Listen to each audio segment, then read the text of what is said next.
Olá! Se você é aquela pessoa que quando chega ao final do mês não consegue guardar sequer R$1, ou se guarda um pouquinho, mas gostaria de investir um pouco mais, não deixe de assistir esse vídeo.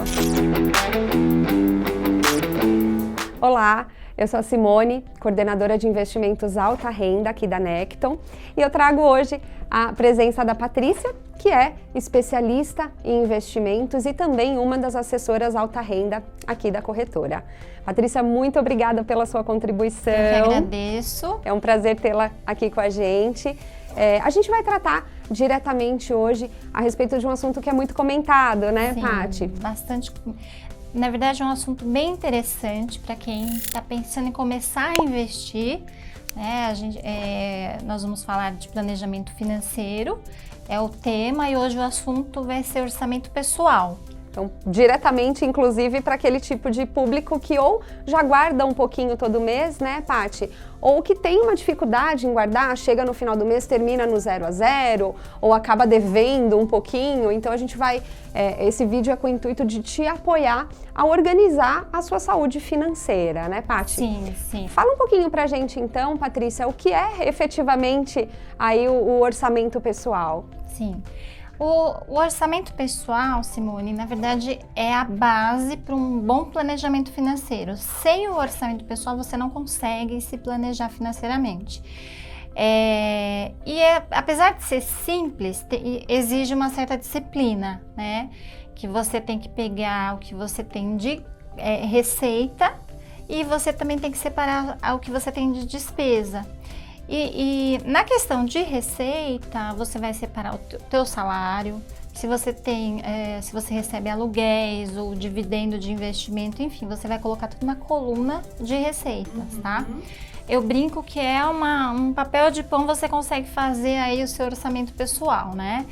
E do outro lado aí do papel de pão, você vai colocar suas despesas, né? Que aí entra condomínio, conta de telefone, net...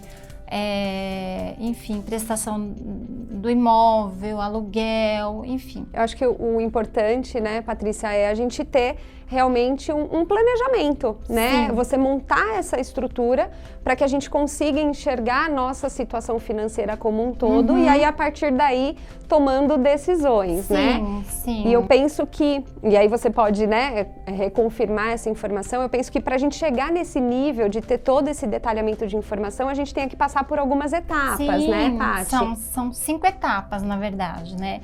É uma maneira de você poder equilibrar aí os seus gastos, a sua receita com os seus gastos, para que no finalzinho te sobre alguma coisa aí para você poder poupar, iniciar.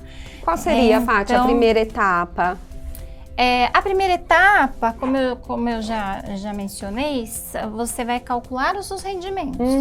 Então você vai pegar todos os seus rendimentos e ver quanto é que você tem ao final, esse cálculo aí. Entendi.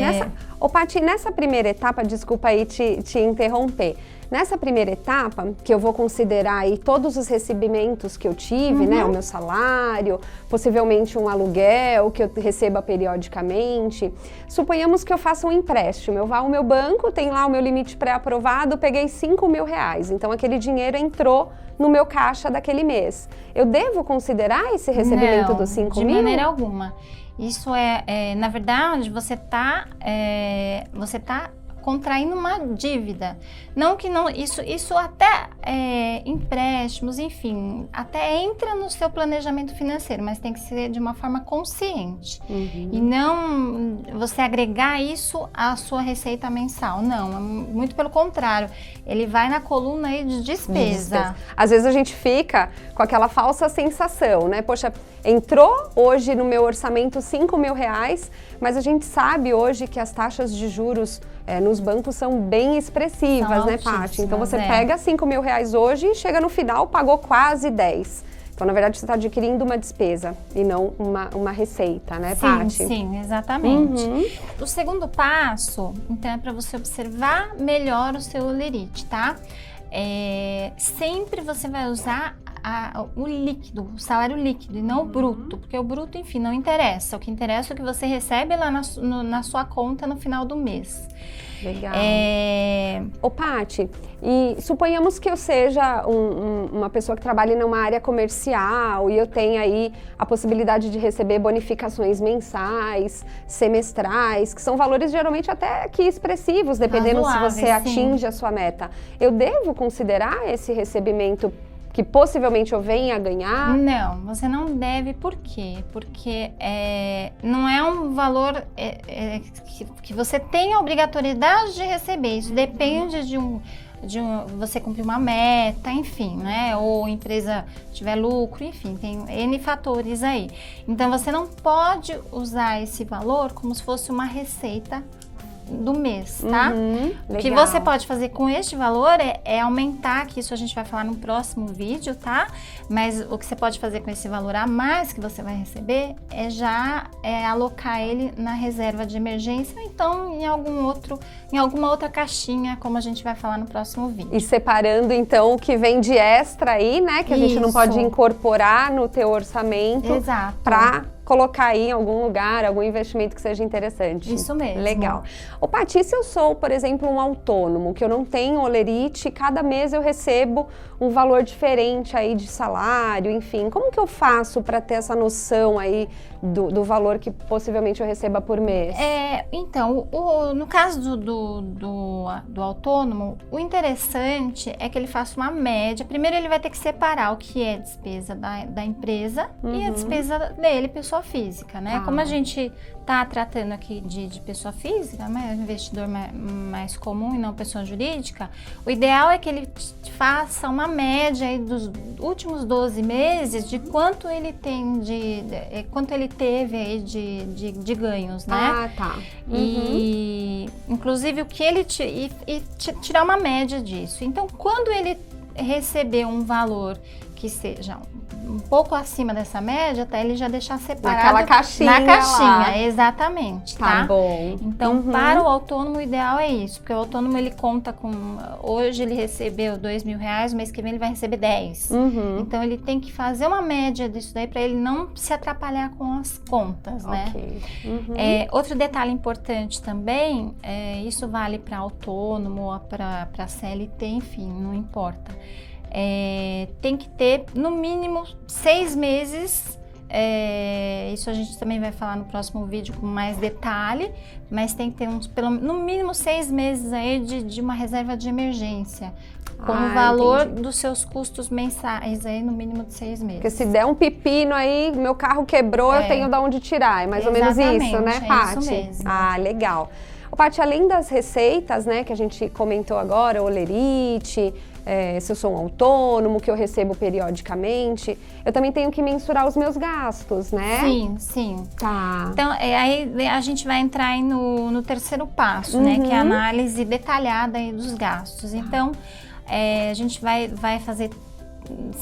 Eu gosto de chamar de caixinha, que fica mais fácil para entender. Claro. Então, tem as despesas fixas, as variáveis e tem as invisíveis. Então, o que vai entrar em despesa fixa? Vai entrar o valor que você paga de aluguel ou prestação do imóvel, prestação do carro, colégio dos filhos, condomínio, água, luz, enfim, tudo aquilo que você obrigatoriamente tem que pagar dentro do mês e que tem um valor aproximado igual. Tá? E aí a gente tem as despesas variáveis. Que são essas tais das invisíveis. Não, as invisíveis não. São as variáveis, são aquelas... eu preciso comprar um presente. Ah, tá. Eu vou comprar um calçado, uma roupa, enfim, são coisas que você... são esporádicas, né? E as invisíveis, como você perguntou, as invisíveis é aquele cafezinho que a gente toma na padaria todo dia. É R$5. Mas se você for contar... Quando soma tudo, dá aquele bolo no final do mês. Ainda mais manicure que você vai toda semana. É isso que eu ia comentar.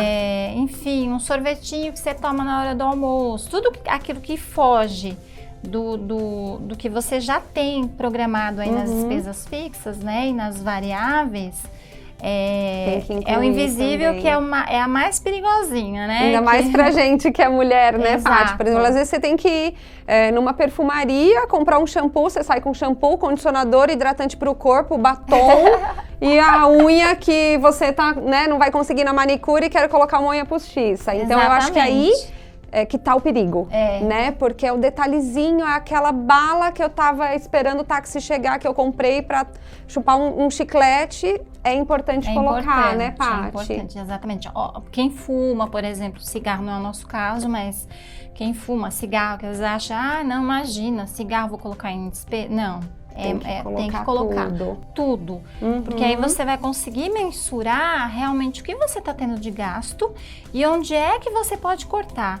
E tem várias maneiras de você estar cortando seus gastos aí para poder, no finalzinho do mês, você sempre ter uma reservinha lá para você poder economizar.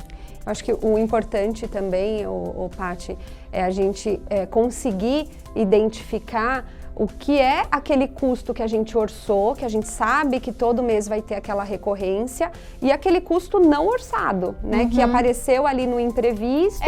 O que você gasta de final de semana também, isso já é uma despesa variável, né? Você vai no cinema, vai sair para comer uma pizza, isso também é uma despesa variável, que a gente tem que também tentar colocar dentro do orçamento aí para não chegar no final do mês faltando dinheiro, enfim. Eu acho que muita gente, quando chega nessa etapa, tem um pouco de dificuldade de entender, poxa vida, eu não ganho mal, eu ganho bem, mas por que chega no final do mês e não me sobra R$1? Para onde tá indo esse dinheiro? A gente escuta muito falar disso, né? Sim. Eu nem tenho tanta despesa fixa, não tenho empréstimo, não tenho financiamento, mas chega no final do mês, acabou o meu salário.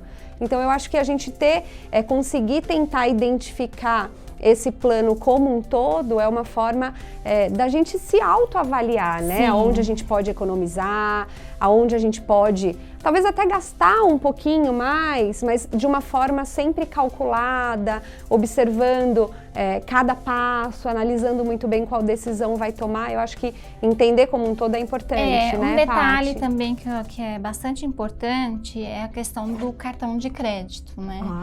Porque o cartão de crédito, ele é ótimo, ele é super útil, mas tem que saber como utilizar. Porque se você acha que o cartão tá passando o cartão de crédito e não tá gastando, você tá, e muito mais, porque é um gasto um gasto que você não percebe. Fácil, tá ali fácil, né? E às vezes a gente entra, infelizmente, naquela situação do rotativo, né, Paty? Sim. Que, poxa, a sua fatura tá super grande, você se apertou, teve um imprevisto durante o mês e chega no dia de pagar a fatura, só que vou pagar o mínimo. Sim. E aí começa a virar aquela bola de neve, porque a gente sabe que juros de cartão é exorbitante, esse né? é outro problema que surge aí com o cartão de crédito. E aí, enfim, aí teria outras orientações, tal, para poder sair desse bolo todo, né? Mas aí a gente vai tentando dar as melhores orientações, enfim, para que no final do mês vai sobrar um pouquinho lá para poder economizar, enfim. Agora, falando aí do quinto passo, é importante acompanhar o orçamento, né? Cortar os gastos e sempre definir as metas, tá bom? É um conjunto, né, Sim, Paty? sim. Cada caixa, como você mesmo disse, cada caixinha tem a sua importância, mas o todo é muito importante para que a gente consiga traçar aí um direcionamento para a nossa saúde financeira. Os nossos assessores sempre estão aqui à disposição, né, Paty? Para qualquer dúvida, qualquer tipo de apoio. Se você tiver alguma dúvida, o nosso e-mail fica à sua disposição, está sendo colocado aqui para vocês, caso precisem de algum apoio. E é muito importante que a gente faça a lição de casa, né, Paty? E a gente sabe que, às vezes, esse contexto depende também do apoio da família, né? Às vezes você é o provedor da família e tem os gastos aí da família como um todo. Então é importante que todo mundo com todos da família esteja envolvido nessa ação, né, Paty? Sim. Até para, mesmo você sendo provedor aí da família, como todos gastam, então há necessidade da colaboração de todos também, para que possa cortar gastos, enfim, diminuir algumas despesas que não são tão relevantes. Sim, sim. Tá bom? E como a Patrícia comentou, em algumas etapas desse vídeo, tem a necessidade da gente fazer uma reserva de emergência, então não perca o nosso próximo vídeo, onde a gente vai explicar mais no detalhe quais são as caixinhas, né? A reserva de curto prazo, de médio prazo, de longo prazo, para que você consiga estruturar aí a sua saúde financeira e começar a investir. Exatamente. Patrícia, mais uma vez, muito obrigada. Eu que agradeço. E a gente se vê no próximo vídeo. Tchau, tchau. Tchau, tchau.